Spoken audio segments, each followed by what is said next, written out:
ನಂಜನಗೂಡಿನ 4 ಪ್ರಮುಖ ಲೇಔಟ್ಗಳಿಗೆ ಸಿಕ್ತು ಬೃಹತ್ ಅಭಿವೃದ್ಧಿಯ ಸ್ಪರ್ಶ. ಮೂಲಭೂತ ಸೌಕರ್ಯಗಳಿಗಾಗಿ ಶಾಸಕ ದರ್ಶನ್ ಧ್ರುವನಾರಾಯಣ್ ಅವರಿಂದ ಬರೋಬ್ಬರಿ 10 ಕೋಟಿ ರೂಪಾಯಿ ಕಾಮಗಾರಿಗಳಿಗೆ ಚಾಲನೆಯನ್ನ ನೀಡಲಾಗಿದೆ.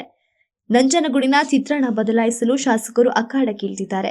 ರಾಮಸ್ವಾಮಿ ಲೇಔಟ್ನಲ್ಲಿ ಸಿಸಿ ರಸ್ತೆ ಮತ್ತು ಚರಂಡಿಗೆ 1.51 ಕೋಟಿ, ಹಾಗೆ ಟಿಎನ್ಟಿ ಲೇಔಟ್ನಲ್ಲಿ 98 ಲಕ್ಷ, ಇನ್ನು ಚನ್ನಪ್ಪ ಲೇಔಟ್ನಲ್ಲಿ 1.99 ಕೋಟಿ ಮತ್ತು ವಿಶ್ವ ಜ್ಯೋತಿ ಶಾಲೆ ಬಳಿ 90 ಲಕ್ಷ ರೂಪಾಯಿ ವೆಚ್ಚದ ಕಾಮಗಾರಿಗಳಿಗೆ ಸೋಮವಾರ ಅದ್ದೂರಿ ಚಾಲನೆ ಸಿಕ್ಕಿದೆ.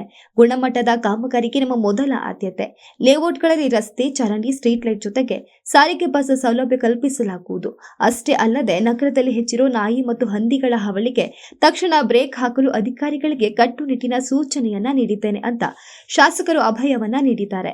ಇನ್ನು ಈ ಶುಭ ಸಮಾರಂಭದಲ್ಲಿ ಮಾಜಿ ಶಾಸಕ ಕಳಲೆ ಕೇಶವಮೂರ್ತಿ, ನಗರ ಬ್ಲಾಕ್ ಅಧ್ಯಕ್ಷ ಸಿಎಂ ಶಂಕರ್, ಪೌರಾಯುಕ್ತ ಬಸವರಾಜ್ ಸೇರಿದಂತೆ ಹಲವರು ಜನಪ್ರತಿನಿಧಿಗಳು ಹಾಗೂ ಸ್ಥಳೀಯ ಮುಖಂಡರು ಭಾಗಿಯಾಗಿದ್ದರು. ಶುಭ ಕಾರ್ಯಕ್ರಮಗಳಿರಲಿ ಅಥವಾ ದೈನಂದಿನ ಪೂಜೆಯೇ ಇರಲಿ, ಪರಿಶುದ್ಧವಾದ ಪೂಜಾ ಸಾಮಗ್ರಿಗಳು ಸಿಗುವುದು ಬಹಳ ಮುಖ್ಯ.